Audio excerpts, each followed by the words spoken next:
पुराना बाब मरवा है। आगे जाएंगे बाएं तरफ 30 फीट के फासले पर आपको एक मुबारक हसीन घर के दरोबाम नजर आएंगे। तसव्वुर में वहां की खुशबुओं से अपनी मशाम जान को मुअत्तर करना। ओल्ड गेट ऑफ मरवा, पुराना बाब मरवा के करीब में हुजूर की ससुराल थी। हुजूर उसी ससुराल में अपने घर में क़याम पजीर हुए। आपको खुश होना चाहिए कि इसी घर में मखदूमा फातिमा पैदा हुई, इसी घर में मखदूमा ज़ैनब उम्मे कुलसूम और रुक़ैया पैदा हुई। मेरे आका ने जब इस घर में क़याम फरमाया तो आहिस्ता आहिस्ता हुजूर की शहजादियाँ पैदा हुई।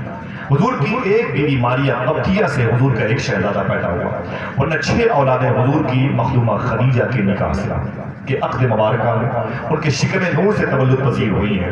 मखदूमा खदीजा की मालूम है क्या हुआ? मक्के के लोगों ने हुजूर को ताना देना शुरू किया, ये मोहम्मद बड़ा गरीब है, इसकी लग गई, इसके साथ खदीजा आ गई। खदीजा बड़ी पैसे वाली है। लोगों ने खदीजा से खदीजा तो पागल हो गई थी, मोहम्मद ठीक ठाक आदमी है लोग कहते, लेकिन तेरे बराबर नहीं है, तू तो बड़ी पैसे वाली है, तूने मोहम्मद से रिश्ता क्यों कर लिया? खदीजा कहती है कि ये बात मैं भी सुनते सुनते परेशान हो गई, हुजूर के दिलों को तकलीफ पहुंचाती थी। एक दिन मैंने हुजूर को फरमाया कि आका आप बैठ जाएं, दोपहर का वक्त था। मेरे आका फरमाते मेरी बीवी क्या बात है? अम्मी हफ्ते फरमाती है कि मैंने कहा कि हुजूर मक्के के लोग मुझे ताना मारते हैं कि तुमने मोहम्मद से रिश्ता क्यों किया? आदमी अच्छे हैं, उनसे अच्छा कोई नहीं, लेकिन अगर तेरे पास 10 बीघे की जमीन है तो उनके पास भी तो 7-8 बीघे की जमीन होनी चाहिए। वो कल्लाश, वो गरीब है, मुफलिस है, उनके पास तो कुछ भी नहीं है। उन्हें क्या पता था 2 जहां की नेमतें हैं उनके खाली हाथ हैं। उन्हें क्या पता था इनके इशारे पर सूरज गर्दिश करता है। उन्हें क्या पता था ये डूब जाए ना सूरज इशारा कर दे तो वापस निकल आता है। मेरे आका सल्लल्लाहु अलैहि वसल्लम फरमाते खदीजा लोग कह रहे हैं मेरी गरीबी के बारे में, कहने दीजिए तुम्हारा क्या इरादा है? अम्मी खदीजा फरमाती है कि मैंने एक इरादा नया अपने दिल में पैदा किया। हुजूर फरमाते हैं वो क्या इरादा है? बुरा ना मानना, हमारी बहनें आपकी बहनें, हमारे घरों की बीवियाँ, उन्हें पता चल गया है कि हम 7-8 साल के लिए हम गल्फ कंट्री जा रहे हैं, बरतानिया, अमेरिका, रूस, पेरिस जाना चाहते हैं। तो मालूम है वो क्या कहती हैं? वो कहती हैं ठीक है आप जाइए 7-8 साल के लिए, हो सके तो ये 1 बीघा की जो खेत है उसे मेरे नाम करके जाइए, ये ज़मीन मेरे नाम कर दीजिए, पता नहीं आप कब आए कि ना आए। ये आज कल की औरतों का मिजाज है। हुजूर की बीवी खदीजा ने क्या फरमाया हुजूर से?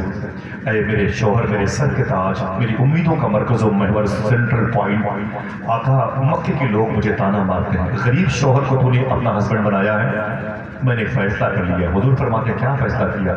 अम्मी फरमाती है मैंने अपनी सारी प्रॉपर्टी आपको देने की नीयत कर ली। सुभान अल्लाह, अपनी सारी प्रॉपर्टी मैं आपको देना चाहती हूँ। हुजूर फरमाते खदीजा सोच लो। आप फरमाती मैंने सोच लिया। फरमाती क्या? बोले मैं सारी प्रॉपर्टी आपके नाम करना। फरमाते मेरे आका सोच लो। वो कहती मैंने सोच लिया, मिसाल के तौर पर कागज पे लिख के भी दे दिया, ये मैंने सारी प्रॉपर्टी, सारे गुलाम नौकर जाकर सारी प्रॉपर्टी मैंने आपके नाम की। हुजूर ने उस कागज को अपनी उंगली में लिया। करीब 1 से 1.5 बीघे के फासले पर उसी मक्के में, उसी काबे के आंगन में हुजूर आ गए। आने के बाद मेरे आका ने आवाज दी, ऐ मक्के वालों ठहर जाओ। सब ठहर गए। वरना क्या बात? मेरे आका फरमाते हैं ये कागज में जो लिखा हुआ है उसे मैं ऐलान करना चाहता हूँ। लोगों ने कहा क्या लिखा हुआ है? ऐलान क्या है? मेरे आका फरमाते हैं खदीजा ने, मेरी बीवी ने अपनी सारी प्रॉपर्टी मेरे नाम कर दी है। गवाह रहना, मेरी सारी प्रॉपर्टी मेरे नाम कर दी है। सारी प्रॉपर्टी मेरे दस्तखत में, मेरे अंडर में आ गई, मेरे चंगुल में आ गई। मैं उसकी मिल्कियत, मैं उसका हकदार हूँ, सब प्रॉपर्टी मेरी है। यहाँ पर कितने गुलाम हैं खदीजा के, वो सामने आ जाए। सैकड़ों गुलाम अम्मी खदीजा के वो आवाज सुन के करीब आ गए। पर मैं ऐ खदीजा के गुलामों, आज से तुम मेरे गुलाम हो। सब ने कहा लब्बैक, आप जैसा कह रहे हैं वैसा करूंगा। अब आज से हम आपकी गुलामी में हैं। मालूम है हुजूर ने क्या फरमाया? मेरे आका फरमाते हैं अब दूसरा ऐलान सुनो, ये जितने गुलाम आए हुए हैं खदीजा के थे अब मेरे हो गए। मैंने इन सारे गुलामों को अल्लाह के नाम पे आजाद कर दिया। सुभान अल्लाह, सबको मैंने आजाद कर दिया, माफ कर दिया। जाओ अपने अपने हिसाब से अपनी लाइफ गुजारो। कि हुजूर मुड़े ना, एक 10 साल का बच्चा हुजूर के कदम से लिपट के रो रहा है। हुजूर फरमाया कि जब मुड़ के देखा तो उसका नाम था ज़ैद बिन हारिसा। मज़ार शरीफ उनकी जॉर्डन में, अब्दुल्ला बिन रवाहा के बगल में जनाब जाफर तैयार जो मखदूमा ज़ैनब के ससुर हैं, जनाब अब्दुल्ला के अबू हैं और मोहम्मद के दादा हैं, उनके बगल में लेटे हुए जॉर्डन की ज़मीन पर। मालूम है हुजूर जब पलटे तो जनाब ज़ैद बिन हारिसा रो रहे थे। हुजूर फरमाते हैं ज़ैद तुम भी जाओ।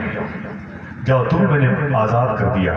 تو جناب زید بن حارثہ نے کہا حضور آزادی سے یہ غلامی نہیں، مجھے اپنے قدموں سے الگ نہ کریں، میں ساری زندگی آپ کے نالین کے سائے میں رہنا چاہتا ہوں. میرے آقا صلی اللہ علیہ وسلم کو دوپہر کے وقت امی خدیجہ نے اپنی ساری پراپرٹی آپ کے نام کی تھی. آپ کو تعجب ہوگا اور یقین آنا مشکل ہے، بغیر اللہ کی توفیق سے سورج ڈوبنے سے پہلے حضور نے امی خدیجہ کی ساری پراپرٹی مکے کے غریبوں کو بانٹ دی. مکے کے سارے غریبوں کو بانٹ دی. حضور نے نبوت کا اعلان فرمایا. حضور کا سماجی بائیکاٹ ہوا، آج تک کسی کو پتہ نہیں. میں اپنے بچوں سے پوچھتا ہوں حضور کا حق کا پانی بند ہوا، بولے ابو یہ کیسے؟ میں اپنے دوستوں سے پوچھتا ہوں حضور کا حق کا پانی بند ہوا، بولے ابو یہ کیسے؟ میں نے تو سنا نہیں، حضور کا 3 سال تک حق کا پانی بند ہوا. سمجھ گئے؟ حضور کی پیدائش کے والے مکان کے پیچھے شیب ابی طالب ہے، وہ اس کبری کے بغل میں ہے، جس کبری سے آپ اندر انٹری کریں گے تو نکلیں گے عزیزیہ، منی، مزدلفہ، عرفات، آگے غدیر خم.